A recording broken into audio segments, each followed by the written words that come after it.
Welcome to the Let's Get Vulnerable podcast. It's your host, Dr. Morgan, and today's episode is something that has been on my mind, and I'm sure it's been on your mind. If you have watched Netflix at all recently, you know that the top rated show has been Nobody Wants This. And how could I be an attachment theory expert and not talk about this show? This show has been such an example of healthy, secure love in so many ways. Of course, it's not perfect. There are some things that are problematic, but I want to just get into what are the good things that we can take away from this and really learn from the characters played by Kristen Bell and Adam Brody. First off, though, can we just acknowledge that for all the millennials, seeing Adam Brody as an adult playing the hot rabbi, this is such a dream come true. I grew up watching the OC. I was in like high school when the OC was popular, and I loved Adam's character, Seth Cohen. He was my favorite. And now we're getting to watch him as this adult hot rabbi with Kristen Bell's character. This is just so delightful. It's so enjoyable. I know that there's other millennials listening to this show who can really relate. Okay, now that I've gotten that out of my system, let's just talk about this.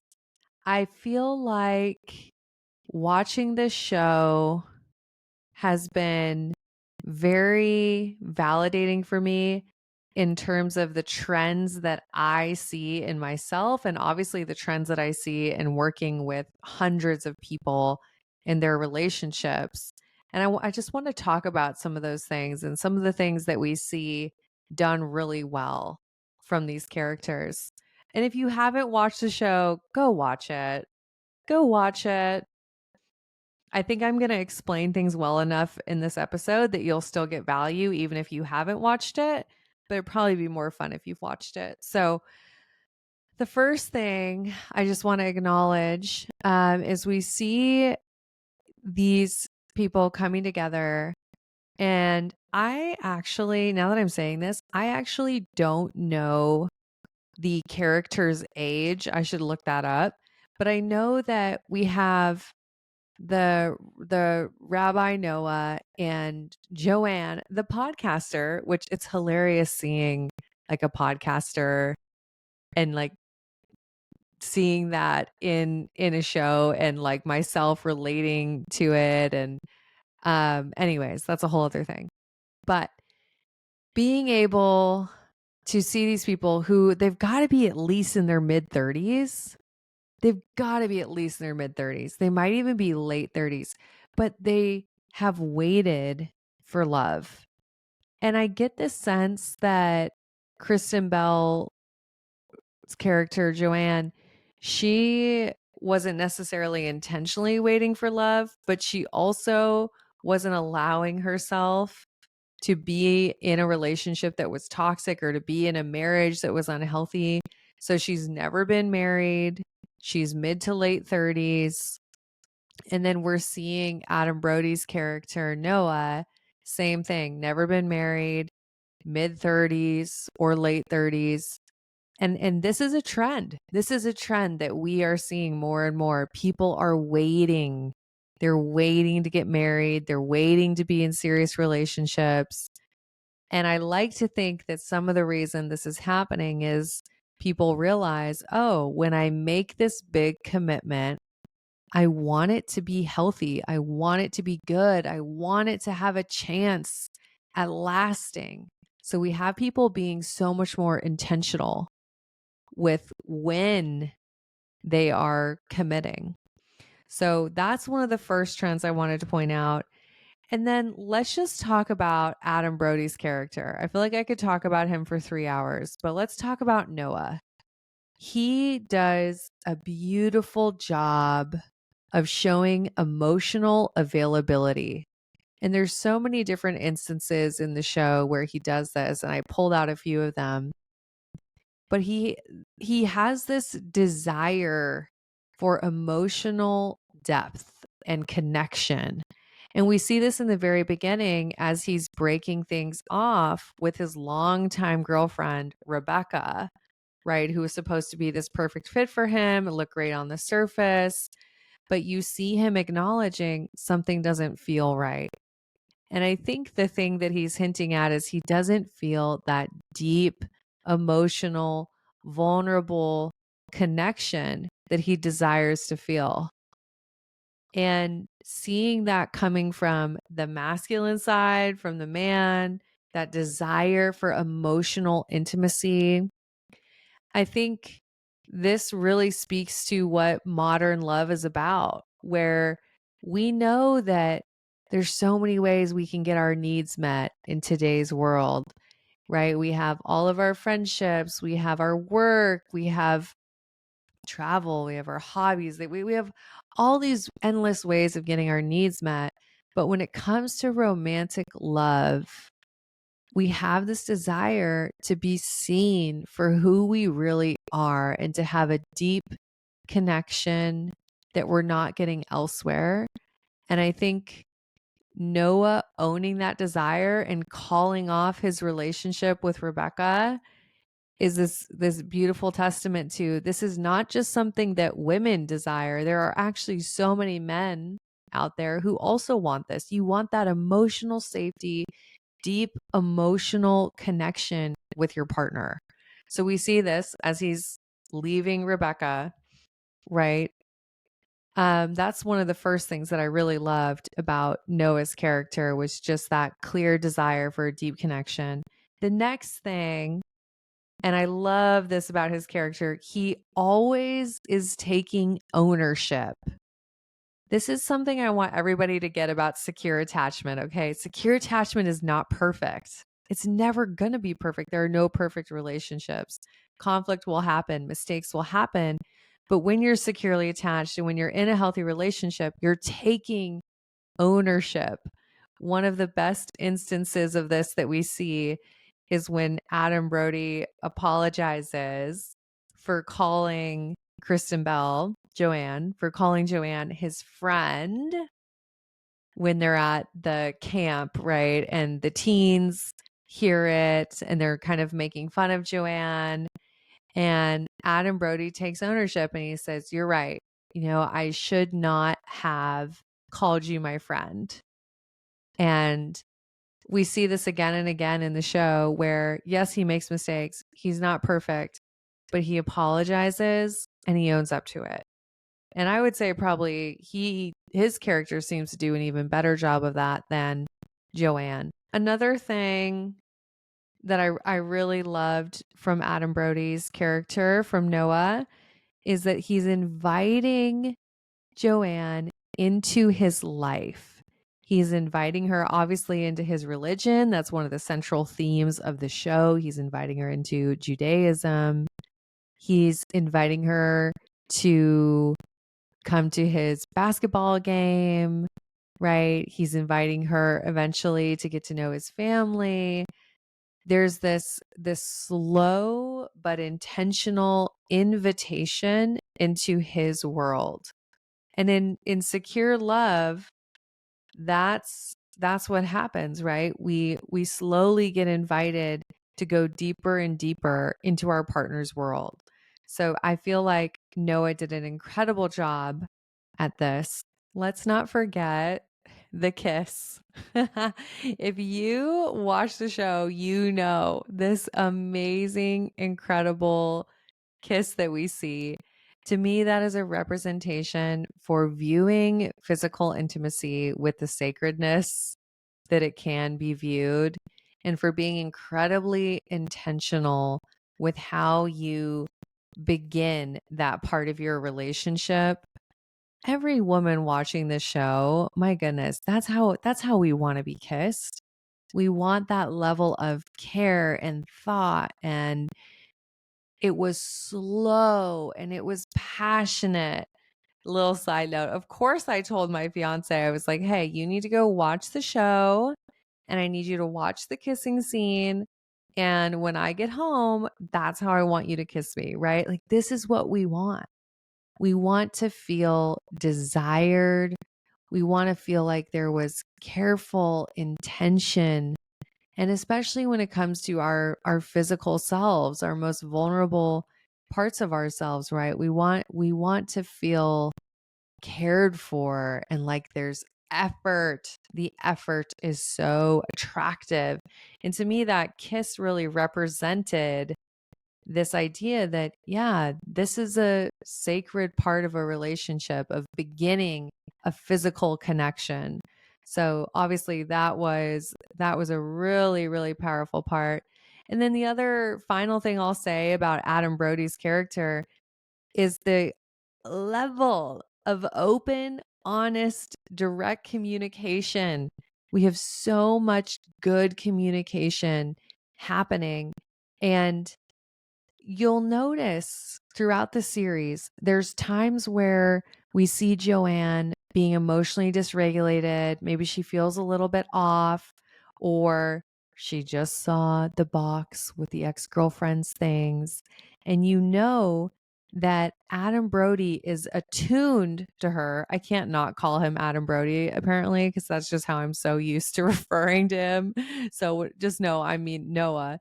Noah was so attuned to her that he could feel the shift. If her face shifted, if the emotion shifted, right? That's secure attachment. You're highly attuned to your partner. And instead of just ignoring it, he would call it out. He would say, "What's wrong?" Right? We see this again and again. Them as a couple, they are addressing things as they come up. And I think that's one of the most powerful things about their relationship is the honesty, the openness, the willingness to call it out when things feel off and to work through it. So what about Kristen Bell's character, Joanne? There was this scene, if you watch this, I bet you thought about it just as much as I did. Although I'm kind of a, attachment style nerd, so maybe you didn't think about it as much as me, but let's talk about it. The scene where Joanne invites Noah over to her house, and I think they're supposed to be watching Vanderpump Rules. Her and her sister Morgan, so fun. Her sister's name is Morgan. That's hilarious. But they're supposed to be watching Vanderpump Rules by themselves. And then Joanne's parents end up coming over. And Joanne has a very tricky relationship with her parents, and in particular, her dad. And Noah gets flustered because the parents are coming over and he wants to show them respect. And he ends up changing his clothes and buying these ridiculous, huge sunflowers. And he's doing all these things. And what happens is Joanne, during the time of this little get together, she gets the quote unquote ick. She gets the ick. How do we translate that into avoidant attachment language? She gets an unconscious urge to distance herself and pull away from the relationship. And she's out with her sister Morgan sitting outside away from everyone. And she even goes so far as talking about how she's going to break up with Noah, right? Because she got the ick. But what do we see happen? We see that Noah gets some insight. He's starting to realize that Joanne has this tricky relationship with her father. And he's able to have a conversation with her where he calls it out and he says, "Joanne, I know you like me." And he flat out says, "Stop self-sabotaging." Do I think that this scene is realistic? Not really. No, unless you're dating somebody who's a therapist or who's incredibly self-aware, you're probably not going to get that level of insight. However, I still think it was a really powerful scene because we see Joanne got triggered. She was really triggered by witnessing her dad showing love to his new partner and that she never experienced that love. So she's getting this avoidant attachment trigger. She wants to pull away. And essentially, Noah calls it out. They work through it in the moment. and they're able to repair. They're able to repair in the moment. And I think they even like go have sex or something at the end of the scene. And it's like, it's just this awareness of when you have two people who are very emotionally available, who really want the relationship to work, you can work through things like quote unquote getting the ick. And I think it's also really important to just normalize that and to acknowledge that, yes, we all have these unconscious things going on, right? We have repetition compulsion where we're bringing our childhood unfinished business into our current relationship. We have our attachment style. Joanne in that moment had the avoidant attachment urge to kind of devalue Noah because it didn't feel safe to be close, because she saw that Noah saw all of her family shit, saw how messy her life, quote unquote, was, right? And she got scared. She got scared that she would be too much. So she tried to pull away before he could pull away from her. This classic avoidant attachment reaction. But he was able to see it, and he called her out and he stopped it, and they worked through it. And that was a beautiful moment of seeing what can happen when we are aware of our patterns, when we show up differently, right? Then we can get different results. I always tell my clients, when you show up differently, you get different results. When you show up with self-awareness, when you show up with a willingness to act different, you can get a different outcome. So it's amazing that they work through that. The other thing I wanted to talk about with Joanne, there's these moments where you just see the wheels turning. You see the wheels turning.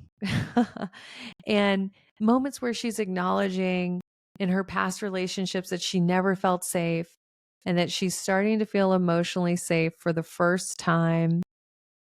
And she's taking a lot of ownership. She's taking a lot of accountability. And she's also allowing herself to be vulnerable.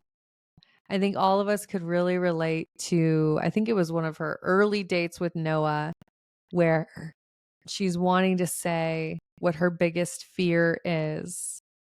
And she's scared to say her biggest fear, right? And instead of looking at Noah, she says, I have to turn away from you. She has to turn her back to him so that she can get the words out, because she feels too vulnerable, too scared to say what she needs to say while looking him in the eyes. So she turns her back to him and she says, my biggest fear is that I'm going to be too much and that I'm going to be abandoned, right? To sum it up, there was more words than that, but that was her biggest fear. So she would be too much and then she would be abandoned. And in that moment, to have Noah reassure her, for her to be that vulnerable, to get it out, and she gets reassurance. It's so, so powerful. And it's such a reminder. Once again, it's a reminder when we show up with awareness, when we're vulnerable, when we show up differently, we can get different results. We can get different results. So I love this show for so many reasons. I could go on and on and on. The other thing that I really liked was the storyline about Judaism. We see this poll where Joanne is realizing, oh, if this relationship is going to work, then I have to convert, because Noah's a head rabbi. In order to be part of his life, she has to convert, right? And we see towards the end of the series where she's just kind of like, oh yeah, of course I'll convert. It'll be fun. It'll be easy. And then she starts to realize how much of a commitment it is and how serious it is and how it's a big part of her identity. And if we think about a codependent person who just wanted to make a relationship work, they would just convert and they wouldn't think about it. But what does Joanne do? Initially, she tells Noah, yes, I've decided to convert. But then when it sinks in, that, wow, this is a big decision. This is a big responsibility. It's a big part of my identity. Then she has the courage to tell Noah, I need to think about this. I can't convert. Right. And we're left hanging at the end of the series about what happens. And of course, we're going to be getting a season 2. Cannot wait. And we're going to see how do they work through this.